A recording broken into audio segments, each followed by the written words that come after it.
Hello and welcome back to our playthrough of Tavern Manager Simulator on the PS5.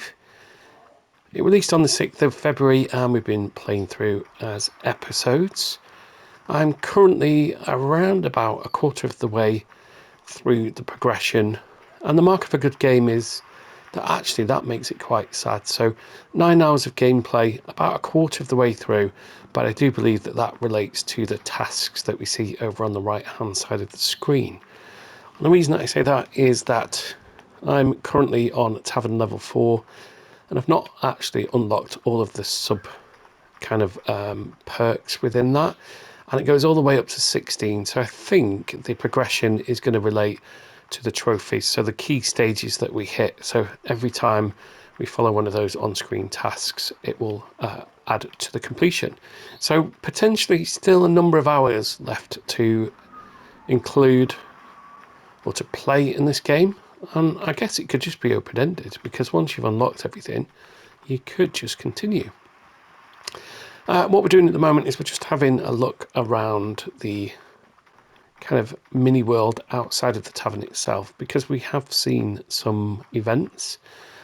So in our previous playthroughs episodes, if you've not been following them, they are all uploaded on to YouTube, and some of those have included events. So we've seen a goblin trying to steal from us, naughty goblin, that now lives in a cage in our tavern.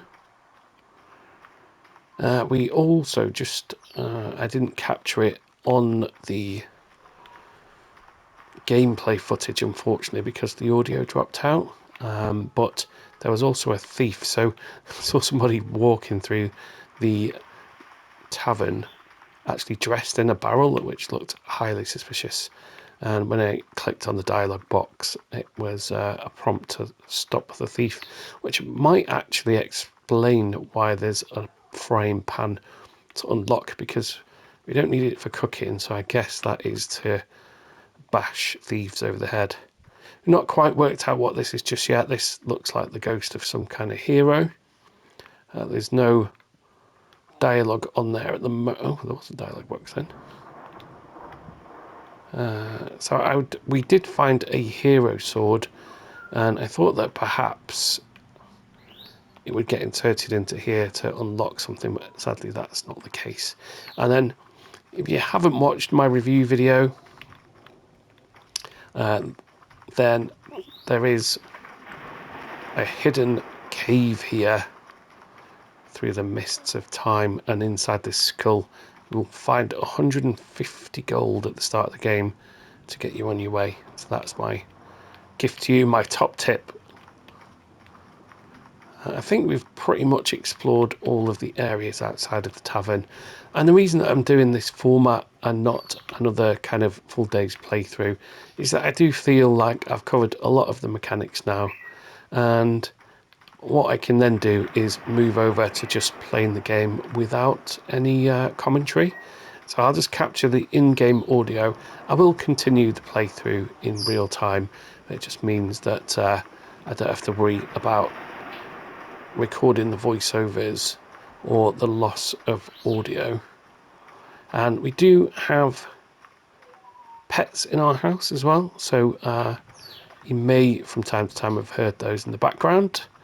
Our pet parrot and our Pomeranian.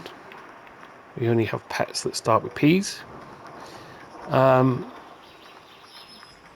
playing it through just in real time means that I can just carry on capturing the videos and uploading them nice and easily. Okay, so we still can't get into the village, sorry. And there's some nice weather effects. You can see that it's become quite foggy here. There's some thunder in the background, which I guess means we can expect some rain.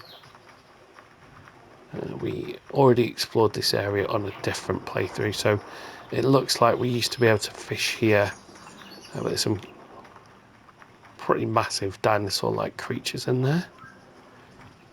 So I think perhaps then there were kind of timed events as you go through the different levels, and there's just little bits of additions of kind of side tasks, I suppose you could call them. Which is a nice addition to the usual simulator playthrough, so it's usually...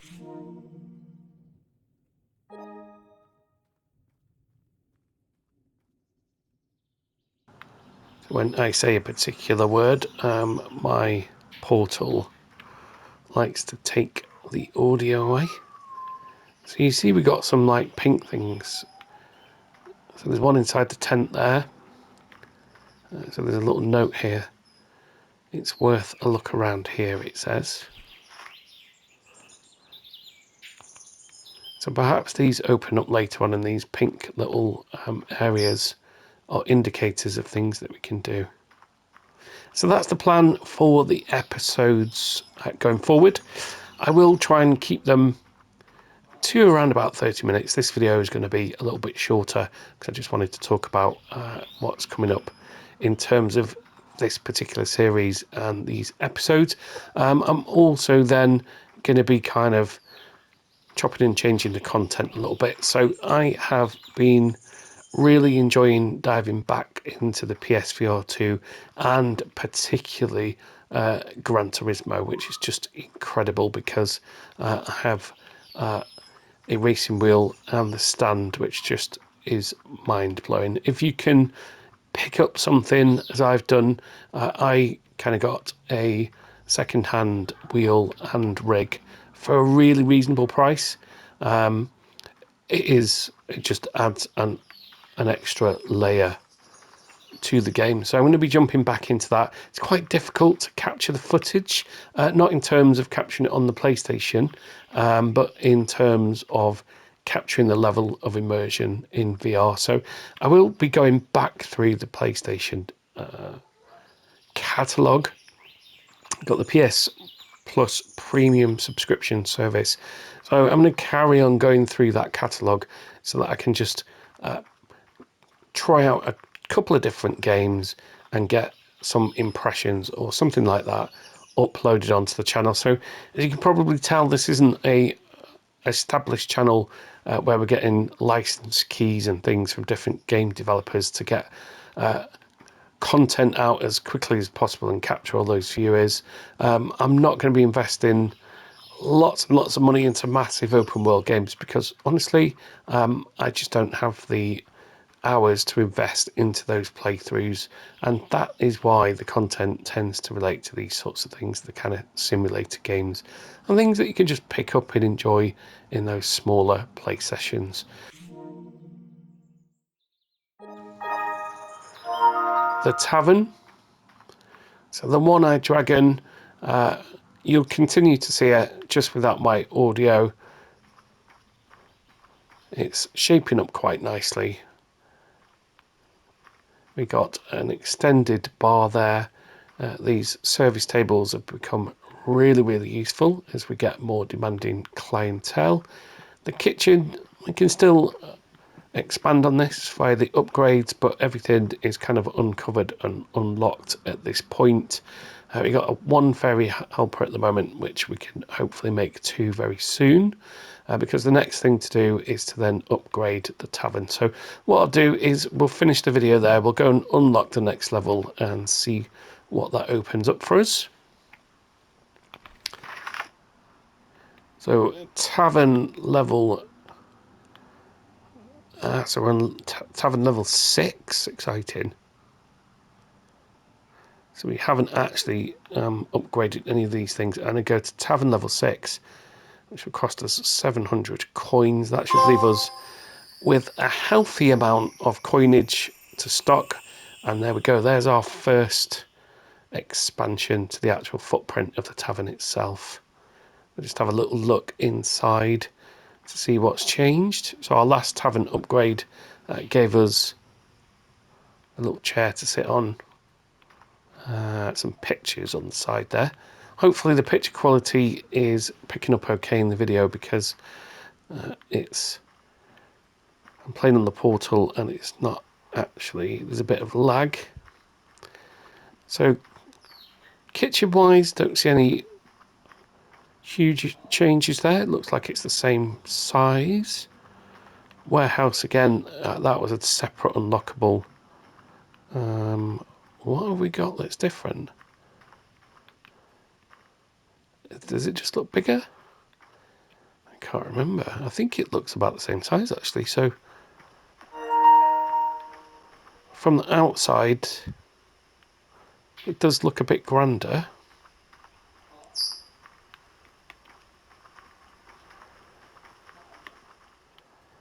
Okay. Oh, a fireplace. Oh, nice. So we can move our seating around the fireplace if we pick this up.